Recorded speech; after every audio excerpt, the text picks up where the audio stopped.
Welcome. Today, I'm here with another story for you. Siavash, son of King Kavuz and Queen Sudabe, is born under divine signs. His arrival is marked by celestial omens, and it's foretold that he will grow to be a great hero and a noble prince. The kingdom celebrates his birth, for it is said that he will bring honor and strength to the Persian people. As Siavash grows into a young man, he becomes admired for his beauty, bravery, and wisdom. However, his stepmother, Queen Sudabe, becomes consumed by an illicit desire for him. Unable to control her passion, she attempts to seduce him. Siavash, loyal and virtuous, rejects her advances, exposing her to his father, King Kavuz. Set in response to Sudabe's false accusations, King Kavuz, influenced by his wife's deceit, orders a trial by fire to test Siavash's purity. The young prince is forced to walk through flames as proof of his innocence. Miraculously, he emerges unharmed, untouched by the fire, his honor and innocence intact. This, despite Siavash's purity and honor. King Kavuz, swayed by court politics and the influence of his wife, decides to exile him. Betrayed and heartbroken, Siavash leaves his homeland and journeys toward the neighboring land of Turan, ruled by the tyrant king Afrasiab. He seeks refuge and a new life in a foreign kingdom. In Turan, King Afrasiab receives Siavash with apparent kindness, admiring his noble character and wisdom. However, as time passes, Afrasiab grows jealous of Siavash's growing popularity and reputation. Driven by fear of Siavash's power, Afrasiab betrays him and orders his execution. Siavash is eventually framed and falsely accused of plotting against King Afrasiab. In a tragic turn of events, he is betrayed and executed, his life cut short despite his innocence.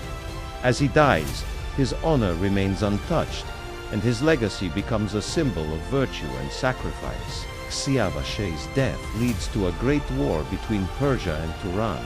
His son Kaikosdro later avenges his father's death, leading the Persian forces to victory. Siavash's sacrifice becomes a rallying cry, inspiring generations of warriors to honor his memory. Don't forget to like and subscribe.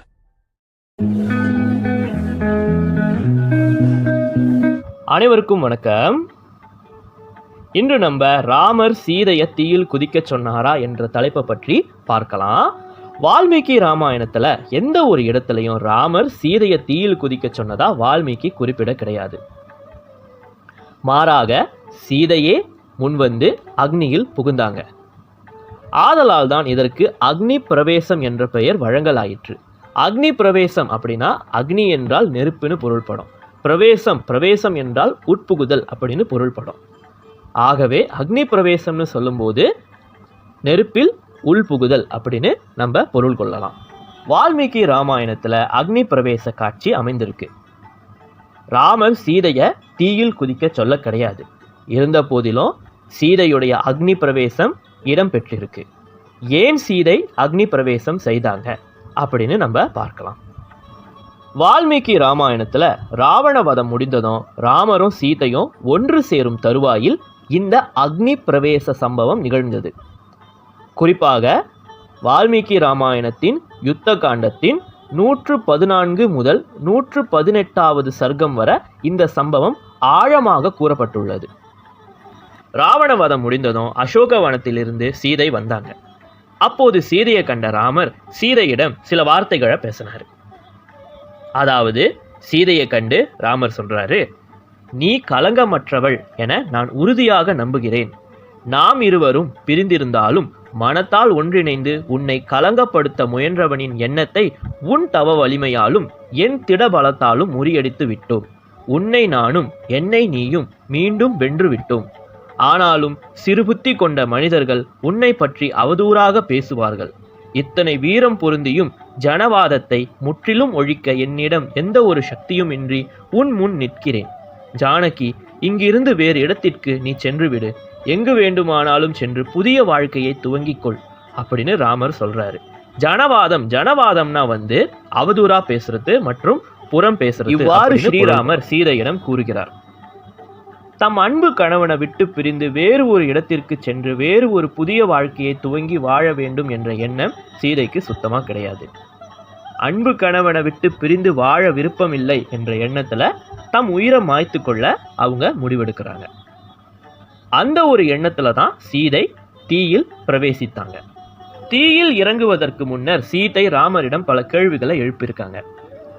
ராமரிடம் பல கேள்விகளை கேட்ட பிறகு லக்ஷ்மணரிடம் தீக்குண்டத்தை மூட்ட ஆணையிடுறாங்க.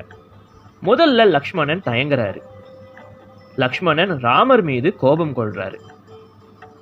அதன் பிறகு தன் தமையனும் மதனியும் புரியும் செயலில் அர்த்தம் இருக்கும் என்பதை அறிந்து மதனியின் ஆணைப்படி தீய மூட்டுறாரு. பின்னர் அந்த தீயில சீதை பிரவேசிக்கிறாங்க. எல்லா உலகங்களில் வாழ்பவர்களும் அந்த சம்பவத்தை பார்த்ததா வால்மீகி குறிப்பிட்டிருக்கிறாரு. நல்லவர் தீயவர் என்ற பேதமின்றி அனைவரையும் சாம்பலாக்கும் தன்மையுடையது தீன்னு சொல்றாங்க. அந்த தீ சீதையை தீண்டவில்லை. மாறாக அந்த தீயிலிருந்து அக்னி தேவன் தோன்றி வருகிறார். எல்லா தேவர்களும் விரைந்தோடி வராங்க. சிவனும் பிரம்மாவும் கூட அங்க விரைந்தோடி வந்திருக்கிறாங்க.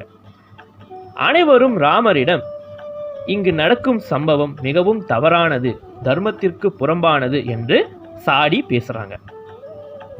ராமரின் செயலுக்கான காரணத்தை கேட்கிறாங்க. சீதையின் இந்த முடிவையும் கண்டு கொண்டு ராமர் மௌனமாக அமர்ந்திருக்கும் காரணத்தை பற்றியும் கேட்கிறாங்க. மேலும் சிலர் ராமரை கடிந்து பேசுறாங்க. இன்னமும் கூட ராமரின் இந்த செயலை கடிந்து பேசி கொண்டுதான் இருக்கிறாங்க. ஆனால் இதெல்லாம் நடக்கும் என ராமருக்கு தெரியாமலா இருந்திருக்கும்? என்னை யார் திட்டினாலும் பரவாயில்லை, என் துணைவி மீது எந்த ஒரு அவதூறும் ஏற்படக்கூடாது என்றல்லவா ஒரு கணவன் நினைத்திருப்பார். அனைவரும் பேசி முடித்தவுடன் ராமர் பேச துவங்கினார். ராமர் பின்வருமாறு பேசுறாரு. அனைவருக்கும் என்னுடைய வணக்கங்கள். உங்களின் அறிவுரைகளை எல்லாம் நான் கேட்டுக்கொள்கிறேன்.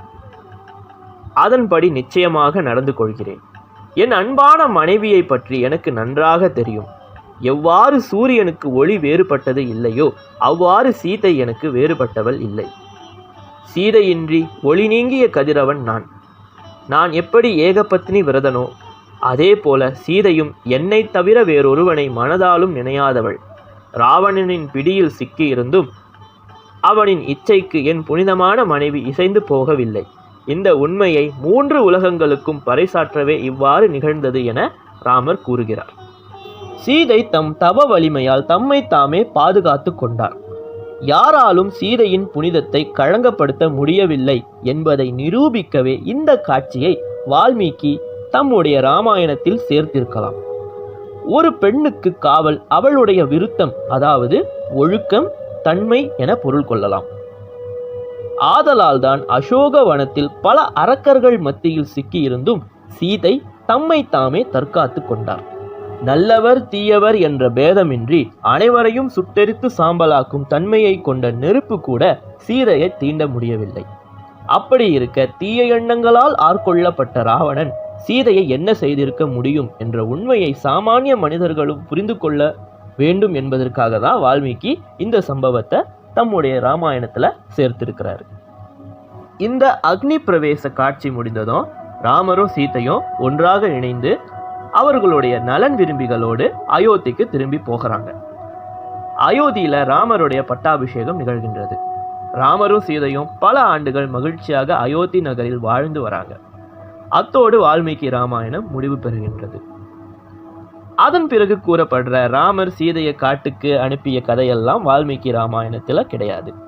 இவையெல்லாம் பின்னர் எழுதப்பட்ட வெவ்வேறு பதிப்புகளில் சுவாரஸ்யத்திற்காகவும் பொழுதுபோக்குக்காகவும் சேர்க்கப்பட்டிருக்கலாம். இதை மையமாக கொண்டுதான் ஸ்ரீராம ராஜ்யம் என்ற ஒரு தெலுங்கு திரைப்படமும் வெளியிடப்பட்டது. இந்த அக்னி பிரவேசத்தின் போதுதான் ராமர் பின்வருமாறு கூறுகிறார். ஒரு பெண்ணுக்கு கவசம் அவளின் சுய ஒழுக்கம்தான்.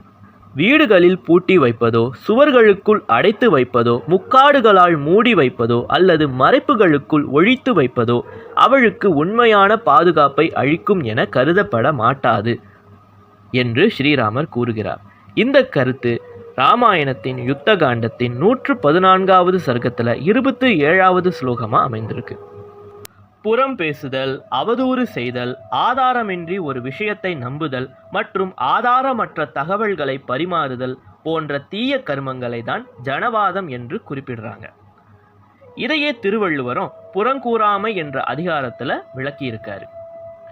எந்த ஒரு வேளையிலும் ஆதாரமற்ற எந்த ஒரு தகவல்களையும் பரப்பக்கூடாது. ஒரு பெண்ணுக்கு கற்பு எனப்படுவது அவளுடைய சுய ஒழுக்கம்தான்.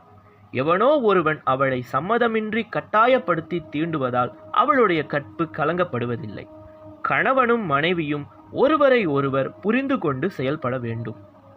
இது போன்ற தர்மங்கள் தான் இந்த காட்சியின் மூலமாக விளக்கப்படுகின்றது. எனவே இறுதியாக நாம் என்ன தெரிந்து கொள்ளலாம் என்றால், ராமாயணத்தில், குறிப்பாக வால்மீகி ராமாயணத்தில் எந்த ஒரு இடத்திலையும் ராமர் சீதையை தீயில் குதிக்க சொல்ல கிடையாது. சீதையே தான் தீயில் பிரவேசித்தாங்க. சீதையுடைய அக்னி பிரவேசத்திற்கும் அந்த சமயத்தில் ராமருடைய மௌனத்திற்கும் காரணங்கள் இருந்தன என்பதை இந்த காணொளியில் நம்ம விளக்கமாக பார்த்துட்டோம். மேலும் இந்த சம்பவத்தில் காணப்பட்ட தத்துவங்களையும் நம்ம தெளிவாக பார்த்துவிட்டோம். எனவே ராமாயணத்தை பற்றிய தெளிவான ஞானம் மற்றும் புரிந்துணர்தல் நமக்கு இருக்க வேண்டும். அது இல்லாத பட்சத்தில் தேவையற்ற வதந்திகள், பொய்யான கருத்துகள் போன்றவற்றை நாம் பரப்புவதை தவிர்த்து கொள்ள வேண்டும். நன்றி. கணவன் வாய்க்க வேண்டும் என்றுதான் விரும்புகிறார்கள். சீதையின் இடத்திலிருந்து பார்க்கின்ற போது நாட்டு மக்களுக்காக தாய்மை நிலை அடைந்திருந்த தன்னை ராமன் ஒதுக்கியது அவ்வளவு நன்மை நிறைந்த செயலாக தெரியாது. எது எப்படி இருப்பினும் இது குறித்த ஒரு தெளிவை அளிப்பதாய் இந்த பதிவு அமையும் என்று நம்புகிறேன். ராமாயணத்தை இரு வடிவில் நாம் படிக்க முடியும். ஒன்று வால்மீகி எழுதிய ராமாயணம், மற்றொன்று கம்பர் எழுதிய கம்பராமாயணம். உத்தரகாண்டத்தில் வரும் செய்தி, கற்பிழந்த மனைவி ஒருத்தியை வைத்திருக்கும் வேந்தன் குடிமக்களுக்கு நல்ல வழிகாட்டி ஆக மாட்டான் என்று மக்களின் குற்றச்சாட்டை அறிந்த ராமன் சீதை குற்றமற்றவள் என்பதை நன்கு அறிந்திருந்தான். பொதுமக்கள் எல்லாரும் அவளுடைய பாங்கை அறிந்து கொள்ளுதல் பொருட்டு லங்காபுரியில் அவளை தீக்குளிக்க செய்தான். ஆனால் அச்செயலை அயோத்தியில் எடுத்து இயம்புதலின் பயன் ஒன்றுமில்லை. சீதை தீக்குளித்த போது அக்னி பகவானே வந்து சீதை தூய்மையானவள், கற்புடையவள், குற்றமற்றவள் என்று சாட்சியம் கூறியதை இயம்பினாலும் அதன் மூலம் நல்ல பலன் ஏதும் வராது. அது நிலைமையை மேலும் குழப்பத்திற்கு உரியதாக்கும். இன்னும் ஒரு முறை கூட அவளை தீக்குளிக்க சொல்வது சீதைக்கு மிகுந்த வேதனை தரும் என்பதாலும், மேலும் அவள் அயோத்தியில் இருந்தால் அவளுக்கு நல்ல வாழ்க்கை கிடைத்தாலும் அவள் மன நிம்மதியோடு வாழ்வது அரிதானது. நாட்டு மக்களின் சொற்களை அறிந்தால் அவள் துன்பப்படுவாள். மேலும் அவளுக்கு அயோத்தியில் மதிப்பும் மரியாதையும் மக்களிடமிருந்து கிடைக்காது என்பதை உணர்ந்தவனாய் அவளுக்கு மதிப்பும் மரியாதையும் நிம்மதியும் கிடைக்கும் இடம் அறிந்து அவளை இலக்குவனிடம் காட்டிலுள்ள அந்த பகுதியில் கொண்டுவிட சொல்கிறான். தன்னால் அவளை தனியே விட்டு திரும்பி வர இயலாது என்பதால் இலக்குவனிடம் கொண்டு அவளை காட்டில் விடும்படி சொல்கிறான். பெண்களுக்கு பணமும் புகழும் பதவியும் ஆடையும் அணிகலனும் அரசாட்சியும் மகிழ்ச்சியை தந்துவிடாது.